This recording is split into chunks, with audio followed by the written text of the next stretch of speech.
প্রিয় দর্শক, আসসালামু আলাইকুম। স্বাগতম জানাচ্ছি সিলেটের ম্যাগাজিন টিভি থেকে আমাদের আজকের ভিডিও দেখার জন্য। আসলে এই মুহূর্তে আমরা যেখানে বসে আছি আপনারা হয়তো অনেকেই চিনেন, দেখেছেন, অনেকেই শুনেছেন। আসলে আমাদের মনে অনেক কষ্ট নিয়ে কিন্তু আমরা এই মুহূর্তে আমার এই মায়ের কাছে আমরা বসে আছি। এই পৃথিবীতে মায়ের কাছে একমাত্র সন্তানই হচ্ছে তার পৃথিবীর সবচাইতে বড় ধন। আর সেই সন্তান যখন অকালে চলে যায় না ফেরার দেশে, তখন মা এবং বাবাদের বেঁচে থাকা অনেক কষ্টের হয়ে দাঁড়িয়ে যায়। তারপরও অনেকের অনেক সন্তান থাকে, কারো 2 জন 3 জন 5 জন 7 জন থাকে, কিন্তু এই মায়ের একমাত্র সন্তান ছিল রাহাত। আপনারা রাহাত হত্যা শুনেছেন, সিলেটের দক্ষিণ সুরমা কলেজ গেইটে তাকে হত্যা করা হয়েছিল এবং ইতিমধ্যে 2 জন আসামি গ্রেপ্তার আছেন, আদালতে নির্দেশে তারা জেল হাজতে আছেন এবং একজন আসামি এখন পর্যন্ত পলাতক রয়েছে। আমরা আজকে এসেছি আমাদের সেই মায়ের সাথে কথা বলার জন্য, যেই মা তার সন্তানকে অকালে হারিয়েছেন। সেই মায়ের অবস্থা এবং পরিস্থিতি দেখানোর জন্য এবং আপনাদের কাছে শেয়ার করার জন্য বর্তমানে মামলার অবস্থা এবং পরিস্থিতি কি সেই বিষয়েও যতটুকু সম্ভব হয় এই সরল সহজ মায়ের কাছ থেকে আপনাদের কাছে উপস্থাপন করার চেষ্টা করব। এই মুহূর্তে আছি ফুরান তেতলি রাহাতের বাড়িতে। তো মা আসলে কেমন আছেন এটা আমি জিজ্ঞেস করে আপনাকে কষ্ট দিতে চাই না, কারণ আমি জানি যে অক্টোবরের 21 তারিখে আপনার সন্তান না ফেরার দেশে চলে গেছে। তো নিঃসন্দেহে আপনি হয়তো আপনার মন অনেকটা খারাপ আছে, আপনি কষ্টে আছেন। পৃথিবীতে মায়ের কাছে সন্তানের লাশ অনেক ভারী, যেটা মা বা বাবা এটা এই ওজনটা সহ্য করার মতো না।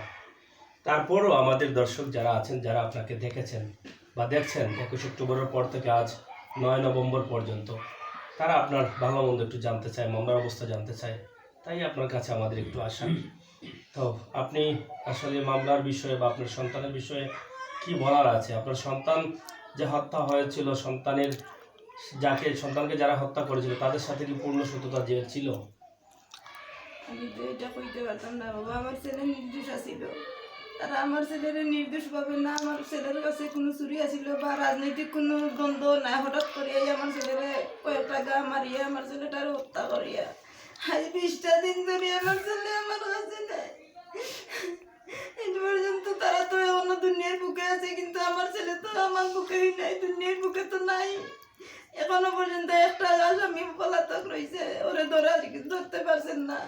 আমি চাই দেশবাসীর কাছে, প্রশাসনের কাছে, সবার কাছে আমার একটাই আবেদন, যে যে কয়জনটা ধরা গেছে আর যারা পালাতো আছে ওরা ধরা হইতো খুব দ্রুতভাবে এবং দ্রুতভাবে বিচারটা হইতো, কারণ আমরা বাংলাদেশে দ্রুত বিচার হয় না, যার কারণে একটা কেস শেষ হইতে হইতে আরো অনেকগুলো মার্ডার হয়ে যায়, আরো অনেক মায়ের বুক কালি হয়ে যায়। আজ আমার বুক কালি হয়েছে, এরকম পূর্বে অনেক মার বুক কালি হয়েছে। এবং এই বিচার যদি সঠিকভাবে হয় আর সঠিকভাবে হতে তো আর হত্যা হইতো না, আর এইভাবে মায়ের বুক খালি হইতো না। তাই আমার একটাও আশা যে আসামি সবগুলারে ধরিয়া দ্রুত বিচারটা হইতো এবং আমার দাবি ওদের ফাঁসি। এরা জেল হাজতে থাকবো, কয়দিন পর বাইরে হইব, আবার তাদের এইরকম কত মায়ের বুক খালি এইরকম কালে আমার ছেলের মতো কত ছেলে হারাই নিয়ে হইব। খালা, আপনার ছেলের বয়স কত ছিল? আমার ছেলের এই নভেম্বরে 18 পূর্ণ হইব, মানে নভেম্বর মাসের 28 তারিখে তার জন্ম তারিখ। আমার ছেলে 18 বছর পূর্ণ হইব আমার ছেলে। আপনার ছেলেকে যারা হত্যা করেছিল তারা তো 2 জন অলরেডি থানাতে আছেন, মানে পুলিশের হেফাজতে আছেন, আরো একজন আসামি পলাতক রয়েছেন। তা আপনি আসলে কতটুকু আশাবাদী, বা যারা দায়িত্বশীল আছেন তাদের উদ্দেশ্যে আপনি বলেছেন যে তাদেরকে যেন গ্রেফতার করা হোক? তো আপনার এই ছেলে তো একমাত্র ছেলে ছিল রাহাত, আপনার কোনো মেয়ে আছে? জি না, আমার আর কোনো সন্তান না, আমার ওই একটাই সন্তান ছিল। এমনকি আমার ছেলেটা আমার সব সময় 18 বছর একটা দিনও কোথাও যায় নাই, আমার সাথে সাথেই ছিল, আমার কাছে ছিল। আজ 20টা দিন ধরে আমি ছেলে আর শূন্য। আমার ছেলের ভাত গুলা পর্যন্ত আমি মাকে দিলে তো খাইতো। ওই ছেলেটারে তারা নির্দোষ ভাবে নির্ভয়ে মারলো, দিনে দুপুরে মারলো, অথচ কোনো বিচার এখনো পাইতেছি না। বা এখনো একটা আসামি পলাতক রয়েছে, ওইটারে দ্রুতভাবে আমার প্রশাসনের কাছে দাবি, সবার কাছে দাবি, তারা বহুত করি 1 নম্বর আসামিরও ধরছেন, এর লাগে আমি তারারে ধন্যবাদ জানাই, সকল মিডিয়াকেও ধন্যবাদ জানাই। আর আমার আশা ওটা যে তানবিন নামে একটা আসামি, 2 নম্বর আসামি এখনো পলাতক রয়েছে, ওরে খুব দ্রুতভাবে ধরা হইতো। অত কোনো মাটির নিচে না, এই দুনিয়াতে এই বাংলাদেশেই আছে, ওরে খুব দ্রুতভাবে ধরা হইতো এবং দ্রুতভাবে বিচারটা হইতো। কারণ যত লেট হইব বিচারে তত আরো অনেকগুলা মানে ছেলে হারা মা হইবা, মা ছেলে হারাইবা, এইরকম আরো কত রাহাত যাইবা। এই যখন বিগত 1 বছরের উপরে রায়হান হত্যা হইল, এটারও তো বিচার এখনো কিচ্ছু হই নাই। তা আমরা বাংলাদেশে, আমি একটাও বাংলাদেশের কাছে আবেদন করবো, মন্ত্রীর কাছে আবেদন করবো যে যেগুলো মার্ডার মামলা হোক আর দর্শন মামলা হোক, রায় ইয়ে করেন, কিন্তু রায় তাড়াতাড়ি হয় না, যার কারণে খুনিরা হোক আর দর্শনকারীরা হোক ভয় পায় না, ভয় না ভাইয়া একটার পর আরো করে। আর একজন আসামির বদলে আরো কত আসামি তৈরি হই, কারণ এগুতার যদি হইতো তাইলে ডরাইতো, কিন্তু ডর নাইতো, কোনো মানে বিচার হন না, বিচার চলতেছে মনে করো খুব দ্রুতভাবে যদি বিচার হইতো তে খুনিরা ভয় পাইতো, সন্ত্রাসীরা ভয় পাই আর একজন আগবাইতো না, যে আরো সন্ত্রাসী জন্ম লইতো না। একটার বিচার শেষ হইতে দেরি হয়, এর লাগে আরো 100টা সন্ত্রাস তৈরি হইয়া উঠে। খেলা আমরা শুনেছি প্রথম আসামিকে যখন গ্রেপ্তার করা হয়েছে ভারতে পালানোর সময়, তো সেখানে আমরা প্রেস বিজ্ঞপ্তিতে দেখেছি যে তারা বলেছেন যে বড় ভাই না মানার কারণে, রাজনীতির যে একটি দল আছে, বড় ভাই না মারার কারণে তাকে হত্যা করেছে, তারা পিছন থেকে তাকে আঘাত করেছিল। তো সেটা কি আসলে সেই কারণটাই হতে পারে? আপনি তো মা, আপনি তো হয়তো বলতে পারেন বা ভাবতে পারেন, এটা কি আপনি বিশ্বাস করেন যে এই কারণেই তাকে হত্যা করা হচ্ছে, না এর পিছনে অন্য কোনো কারণ আছে? আমার তো বিশ্বাস হয় না এই কারণে, হয়তো ওদের কোনো বড় ধরনের হাত আছে, যারা মারছে আমার ছেলেটারে, এরা কোনো উপর লেভেলের কোনো হয়তো কোনো অর্ডারে মারছে, কিবা কোনো একটা ইয়ে মারছে। খালি যে আর যতটুকু জানলাম প্রিন্সিপালও কইরা, এই যে ছেলেটা মারছে মূলত এই ছেলেটা কলেজের না, ওরে 2 বছর আগে বহিষ্কার করা হয়েছে। তখন জানি না ঠিক এরপরে ভর্তি হইলো কি না, এটা আমি ঠিক কইতাম পারছি না। ওখানে আমি তো ওই সময় অজ্ঞান অবস্থায় আছি, প্রিন্সিপাল সাহেব মাতিছেন যে ছেলেটা খারাপ, ছেলেটারে 2 বছর আগেই বহিষ্কার করা হয়েছে। এখন যে বড় ভাই ছোট ভাই এগুলা তো কলেজই বা কয়দিন, এই তো করোনা আইলো, আমার ছেলে ভর্তি হওয়ার পরে করোনা আইলো, করোনায় বন্ধ হয়ে গেলো, এই তো কয়দিন আগে খুললো, 12 তারিখ না কয় তারিখ খুললো, ও কয়টা দিন গেল মাত্র। আর ওই দিন তো কলেজে যাওয়ার উদ্দেশ্য না, ওই দিন কলেজে যাইতো না। এরপরেও জানি না কি লাগি কলেজের ভিতরে ঢুকলা, আর তারা মরণঘাতক হইয়া আইলো তার সামনে, কইতে পারি না। ও রানা দিছিল এই যাইতো এইমস, জিন্দাবাজার এইমস স্পোকিনে ভর্তি করছিলাম, ওখানে ক্লাস করার উদ্দেশ্যে বাইর হয়েছিল। এরপরে কলেজে ফিরিয়ে আইলো, এখন জানি না কোনো ফোন টোনে আইলো নি না কেউ ডাকাইয়া আনলো, এটাও তো কইতে পারলাম না। এখন পর্যন্ত যে রাহাতর যে ফোন ছিল, ব্যবহারের ফোন, সেই ফোনটা তারা তো নিশ্চয়ই ট্র্যাকিং করেছেন, কেউ কল দিয়েছে কিনা, এই বিষয়ে কোনো কিছু তথ্য আপনাদেরকে দিয়েছেন কিনা, বা আপনারা এটা দাবি করেছিলেন কিনা? এইটা আমরা কাছে কোনো তথ্য আইছে না। এখন গতকালকে যে আমরা সারা ইউনিয়নে একটা হয়েছিল, সভা হয়েছিল রাহাত হত্যার প্রতিবাদে, ওখানে গণ্যমান্য ব্যক্তি হলে কইছেন যে ওটা টেকিং করার জন্য। আর ফোনটা তো আমার ছেলের ফোনটা ওই রকম আছে, কেউ খুলছে না এখনো, ওটা এই কিতা করা পাসওয়ার্ড লাগাই আপনাদের কাছে? হ্যাঁ আছে, আমার কাছেই আছে। আর এটা আইন শৃঙ্খলা বাহিনী নেয় নাই?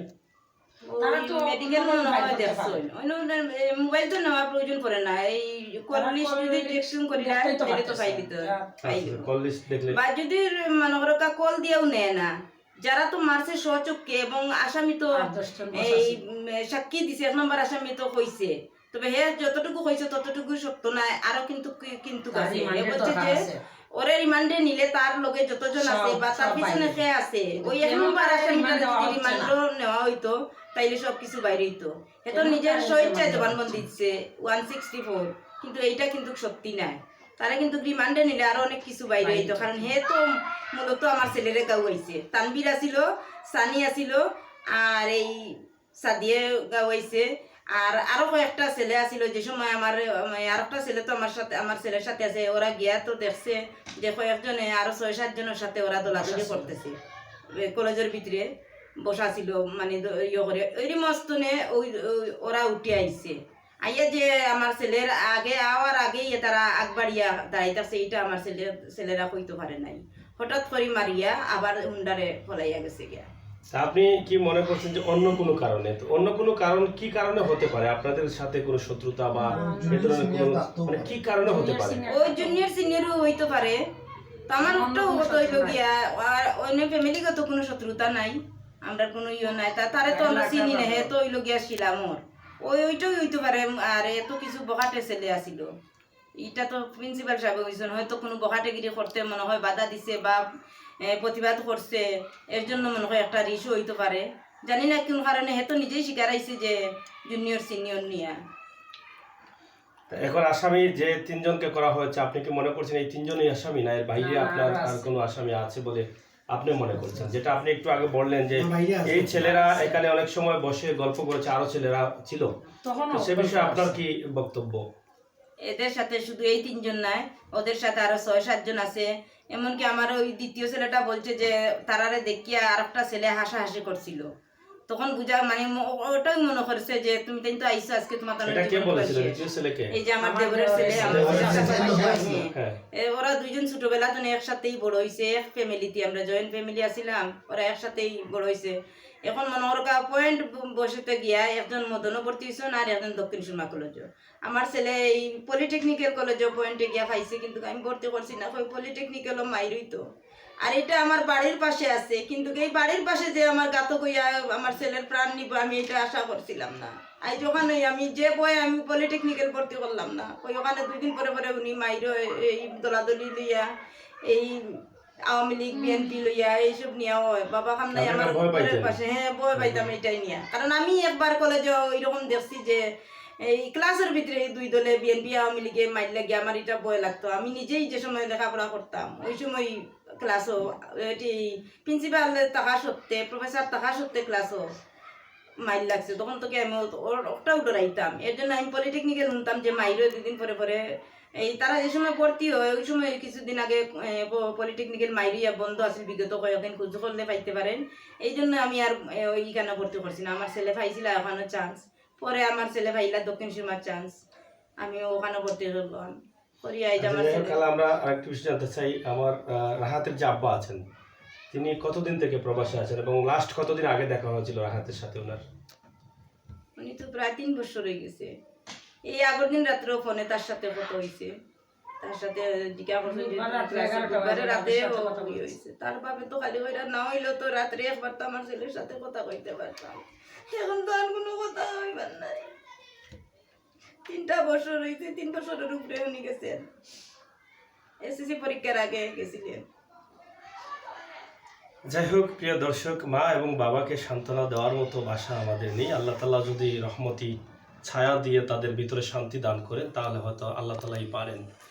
এই অকালের সন্তান মাত্র 18 বছর বয়স হবেই নভেম্বরের 29 তারিখে। সেই 18 বছর হবার আগেই চলে যেতে হয়েছে না ফেরার দেশে।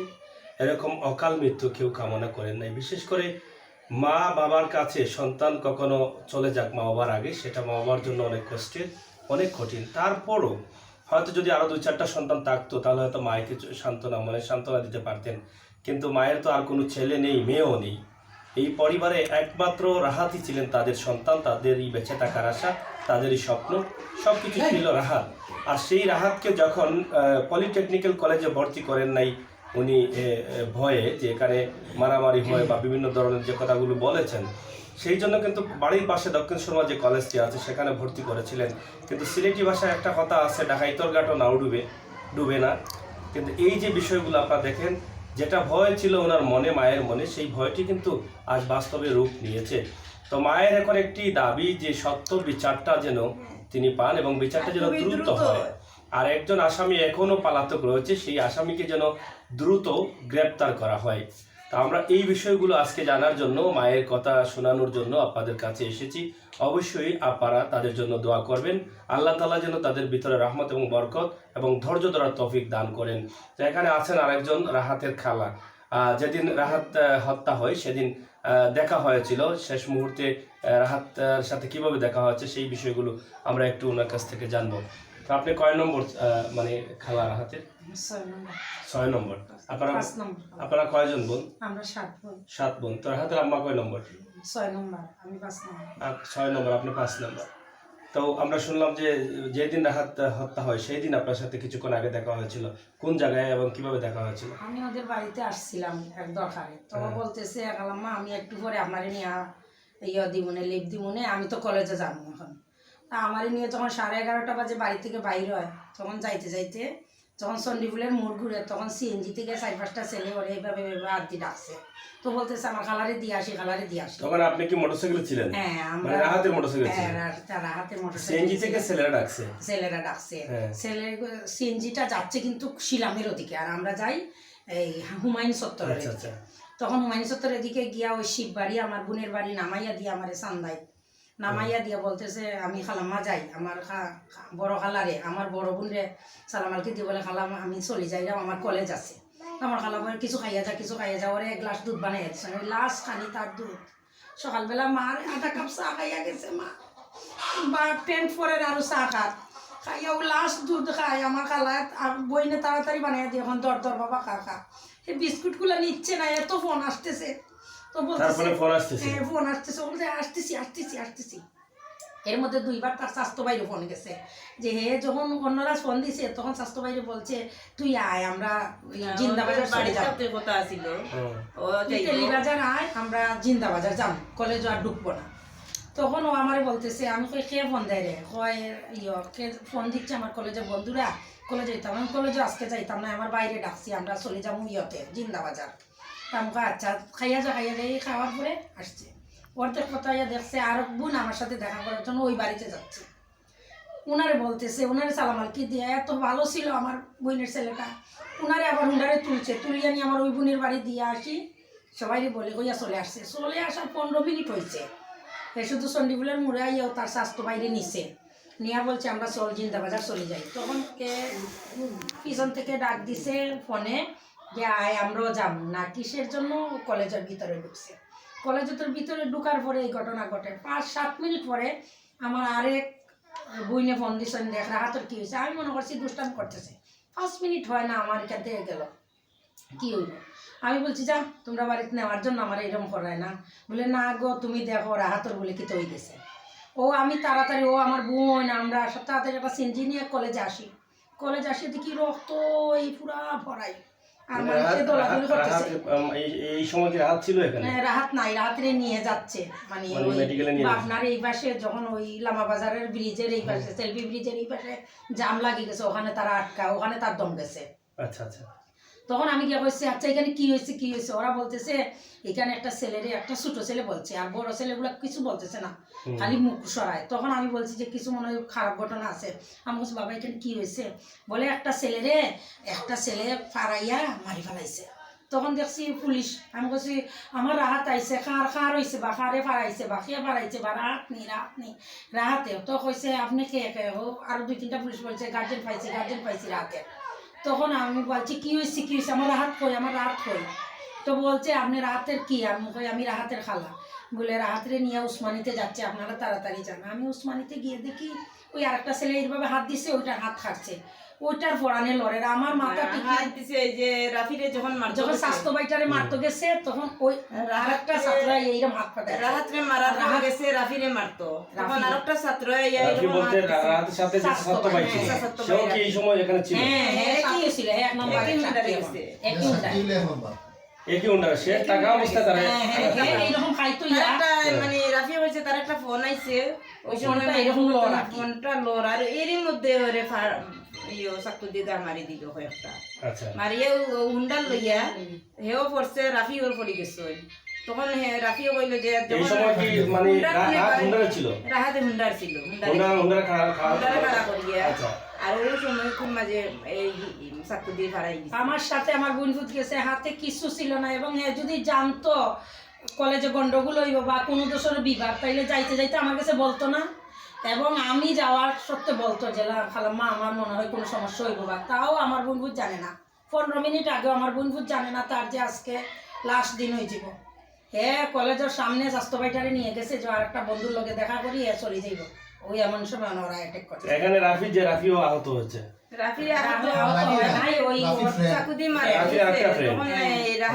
কলেজেরই ছাত্র একজন হাত দিয়ে এমনি করছে, তার হাতও পড়ছে। তখন রাফি দুটাও পড়ে গেছে, আবার হুন্ডারে দুজনও তো হুন্ডারের মধ্যে আছে, যে সময় রাহাতরে মারে বাইরে টানিয়া নিয়া টাই দিয়া। যখন হুন্ডার তো বাইরে তো ওই সময় গেছে রাফিরও মারতো। এরপরে রাফির তার দৌড়ায় পুরা তো পড়ছে। পড়া পরে আর মনে হয় জনগণ মনে হয় আওয়াজ শুরু করছে হুন্ডার উঠে গাতক গেছে গিয়া তা রাফি কি তখন এই যারা আঘাত করেছে তাদেরকে চিনতো? হ্যাঁ, হ্যাঁ, রাফি তো চিনছে। চিনছে, রাফি চিনছে, সে সবাই সময় দেখছে। কয়জন ছিল? এমনকি যতদিনে দুইজনে মারছে, একজনে হুন্ডার দিছে, আরো 3-4 জন এখানে ছিল। না, 3 জনেই যুক্ত আছে, 3 জনেই আছে। আর আরো যে 6-7 জন মানে প্রথমে গিয়া পাইছে ওইগুলারও রাফিয়ে চিনছে, এইগুলারও রাফিয়ে চিনছে যে কয়েকজন মিলিয়া যে তাই দোলাদলি কররা আমার রাফিয়ে চিনছে। আজ আমার রাফির সঙ্গে না থাকলে তো আমি কোনো ক্লু পাইলাম না, সে হত্যা করছে বা সে ফেলাইয়া গেছে। কারণ আমরা দেশের এমনই জনগণ, সেও আগুয়ায় না ডরাইয়া বয়ে উল্টানো আবার পরে তারার উপরে, এই জন্যই মানুষ আগুয়ায় না, যার জন্য 10-12 জন একসাথে মিলিয়ে আইলে 2-3 জন কোনো ব্যাপার না, কিন্তু মানুষের বয়ে তো ইয়ে করে না। আইন তো আইনের ব্যাপার তো উপরে আইয়া মানুষের পড়ে, এই জন্য মানুষ আয় না, কেউ সাক্ষী দিতেও চায় না।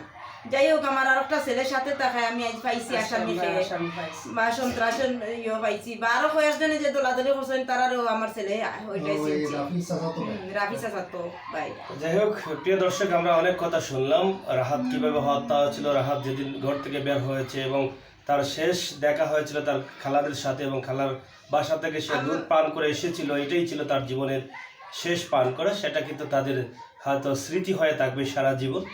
তো তাদের দাবি যেটা হচ্ছে, যারা জড়িত আছেন, অলরেডি 3 জনকে আসামি করে মামলা হয়েছে, আরও যারা জড়িত আছেন তাদের রিমান্ডের মাধ্যমে যেন তাদেরকেও আইনের আওতায় নিয়ে এসে সুস্থ বিচার করা হয়। 1 নম্বর আসামি রিমান্ড হয়, রিমান্ড দিলে 1 নম্বর আসামির যতই আত্মসমর্পণ করুক, আর এদেরকে রিমান্ড দিলে আরো যে 6-7 জন আছে এদের নাম বাইর, এদের পিছনে বড় হাত আছে। আমি চাই সিলেটবাসী আত্মসমর্পণ করছে সানি, 3 নম্বর আসামি। 3 নম্বর আসামি, এর আর 1 পিছনে নম্বর বড় আসামিকে একটা গ্রেফতার হাত করা আছে। হয়েছে। গ্রেফতার করার পর কোনো রিমান্ড দেওয়া হয় নাই। না সাদিরে কোনো রিমান্ড নেওয়া হয়েছে না। আবার যদি রিমান্ডে নেওয়া হয় তাহলে সব তথ্য বাইরে হইব। এখানে আরো 5 জন ছিল, এই আশেপাশেরই 5 জন ছিল, 5-7 জনকে পাওয়া হবে ওদেরকে রিমান্ডে নিলে। এখনো কোনো রিমান্ড ওদের হয় নাই। আমরা চাই ওদের রিমান্ড হোক। রিমান্ড হইলে ওরা স্বীকার করবে যে আমাদের সাথে আরো এরা ছিল, যারা ছিল তাদেরও শাস্তি হওয়া দরকার। নইলে এরা আগামীতে আরো, এই কলেজে তো অনেক মেয়েও আছে, তাদেরও তো মান সম্মান নিয়ে টানাটানি করবে। আজকে যদি আমরা রাহাতের বিচার না পাই তাহলে ভবিষ্যতে কোনো মা কোনো ছেলের হত্যার বিচার পাইতা না। আমি তো আমার ছেলে ফিরিয়ে আর পাইতাম না। আমার যে ছেলে গেছে, এই ছেলে তো 20টা দিন ধরে আমার কাছে নাই, আমি শুনতে শুনতে পাই। সব A+ পাওয়া ছেলে, পাইলট স্কুলে পড়ছে। আমার ছেলে তো আমি পাইতাম না, কিন্তু আমি বিচারটা চাই, বিচারটা পাইতাম। আমিও আশা করি দেশবাসী, প্রশাসন, মন্ত্রী মহাশয় সবার কাছে আমার এটাই, জজ সাহেব দরিয়া সবার কাছে, এবং দ্রুত আমি বিচারটা পাইতাম। খালা, আপনার ছেলেকে নিয়ে আপনি কি স্বপ্ন দেখতেন? যেহেতু আপনার একমাত্র ছেলে, আর কোনো মেয়ে নাই, আর কোনো ছেলেও নাই, তো কি স্বপ্ন দেখেন? আপনি তো অবশ্যই লেখাপড়া করেছেন। আমার ছেলে নিয়ে তো আমার বহুত স্বপ্ন ছিল। আমি নিজে ওরে লেখাপড়া করাইছি যত সামান্য। আমি বিকম পাস। BCom pass? হ্যাঁ, বিকম পাস। আমি যত সামান্য খালি একটু পরীক্ষার সময় আইলে টিচার রাখতাম, তাও এই এসএসসি পরীক্ষার সময়। আর না, আমি নিজে পড়াইতাম, আমি বেশি অংশ ইয়ে করতাম, আমি তারে গাইড দিতাম। আমারও স্বপ্ন আছিল যে আমি আগে স্বপ্ন দেখতাম যে আমি ওরে মেডিকেলে পড়াইমু, সিলেট উসমানী মেডিকেলে। পরে তাই স্বপ্ন দেখা শুরু করলা যে তাই বাইরে ভার্সিটিত পড়তা। এই জন্য তো স্পোকিনও করতেছি। আমার আম্মু স্পোকিন করতে করতে পরীক্ষা তো আমরা ডিসেম্বরও, এখন তো অতদিন তো বন্ধ ছিল পরীক্ষা, আবার কইছে যে ডিসেম্বরে দেখবো এইচএসসি। তো পরীক্ষা দেওয়ার পরও আবার ভর্তি হয়ে যাবো আইএলটিএসও দিয়ে, আর আমি কানাডার ভার্সিটিত চান্স লইতাম।